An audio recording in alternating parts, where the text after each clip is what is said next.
So this is our next project. It's a 1956 Ford pickup. Actually, let's back up. It's a 1956 Mercury pickup. And it's pretty rough. We got a lot of issues going on here. As you can see in the floor, we're rusted out. We got some extra panels that we're going to be using. For the most part, it's a fairly complete truck. Doesn't look that complete. We've taken some of it all apart already.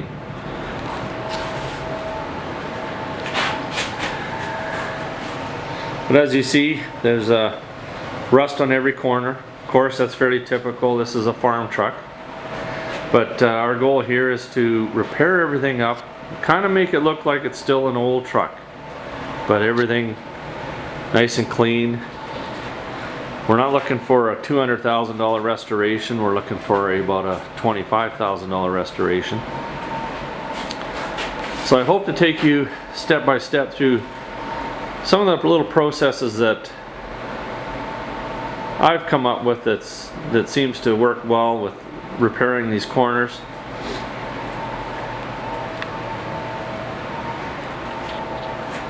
So you can see this post here has been damaged quite bad, so that's going to be the first thing that we tackle. We want to make sure the door closes properly. But from there, she's a gem. We want to get it back on the road. As you can see, that there's quite a variety of lichens. But these old farm trucks, all they do is sit outside for most of their life. And it's our job to bring them back. So the first step in our little project here, Project 56 Merc, we're going to fix this post here. You can see that it's damaged fairly extensively, but found a donor one. So what we're going to do is we're just going to cut this one out, put this one in there, and make it look pretty.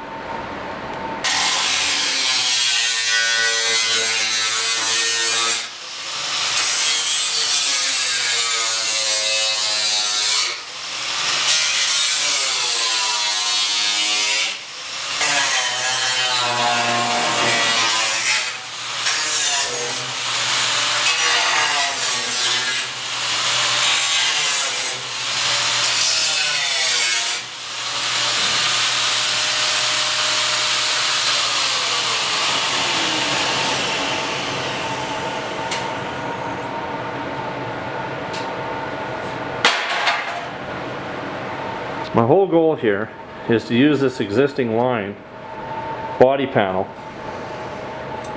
so that I really don't have to worry about exactly where it goes.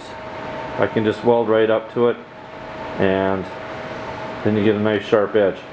Unfortunately, on this one here, it's been damaged too much, so what I'm going to end up doing with that, see, it's pretty rough shape.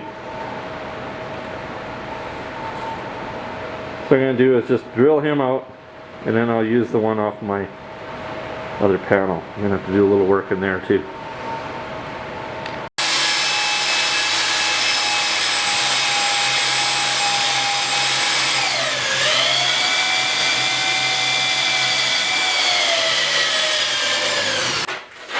Okay, now that we've got this all cut, straightened out, everything looks nice. What we're going to do is get a repair panel ready to go. But we've got some rust down on the bottom, but we're going to fix that on the bench so that it's a little bit easier. Just one little note, when you're doing some grinding, don't be shooting any of the sparks into your window. They'll leave little marks all over your windows, and then you're going to have to scrape them off, and they'll always leave a pit. So I don't have to worry too much. We're going to replace the glass on this, but just be aware of it. You know, it will do some damage.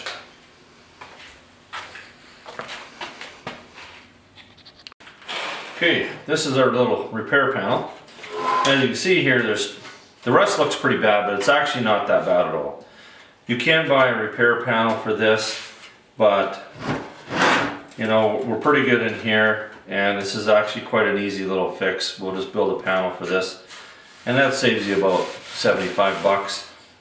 And then you can just kind of make it work, and it actually fits a little bit better sometimes than the repair panels. So we'll just do a quick little step-by-step how to fix this thing up, and we'll get it ready to put on.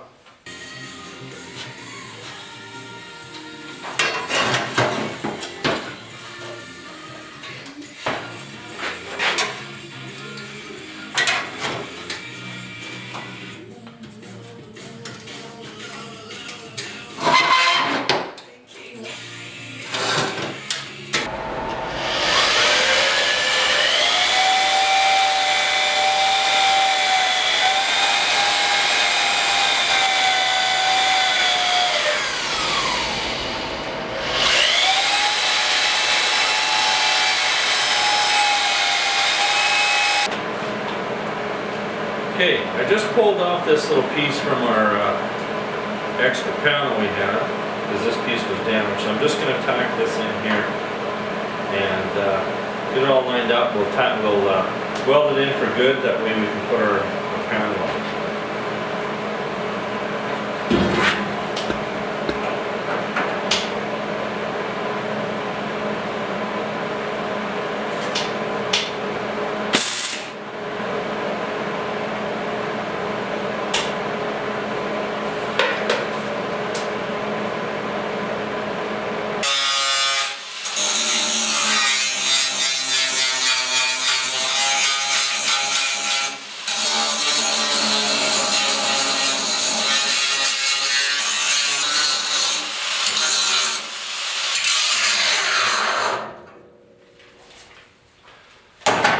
Okay, just a little grinder tip. Like, I wasn't put on this earth just to grind. So what I do is I actually buy the discs that are made for aluminum removal.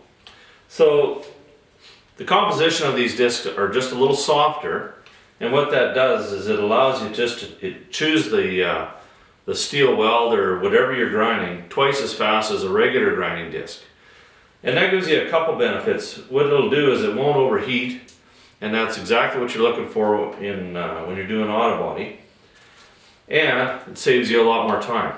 On the downside, of course, you know, you're going to wear your discs out a little bit faster, but time is money. I'm pretty happy the way that this panel fits on here. I've just got it tacked here, but there's the odd little spot that is still overlapping. So what we want to do is we're just going to run our zip cut just right along an edge, and that little tiny gap will be perfect for welding. And we'll come all the way down. Then it fits perfectly. We'll tack it up, and then the next step from there will be hang a door, see if she fits.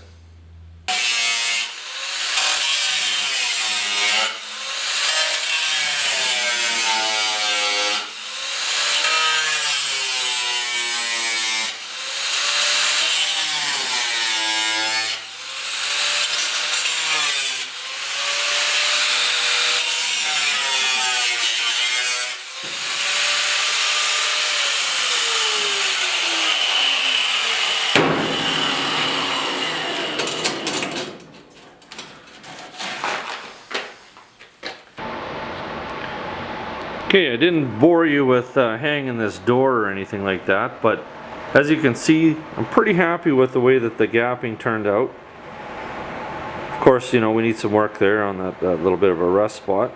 That'll be another episode. But down over here, you can see that it's pretty nice, so we're pretty happy with that. When you're doing doors, when you're setting them all up, make sure you take your latch out. If you take your latch out, then you don't have to worry about closing it, latching it.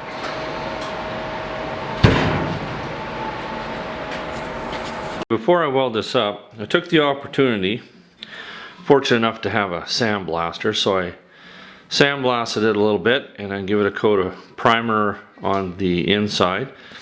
And as you can see here, this is a copper primer. That way when I weld that panel on, when I spot weld it, it'll just weld right through it. You can see that I did the same with the panel. So the next step, we'll just tack that thing up and then get on with the rest.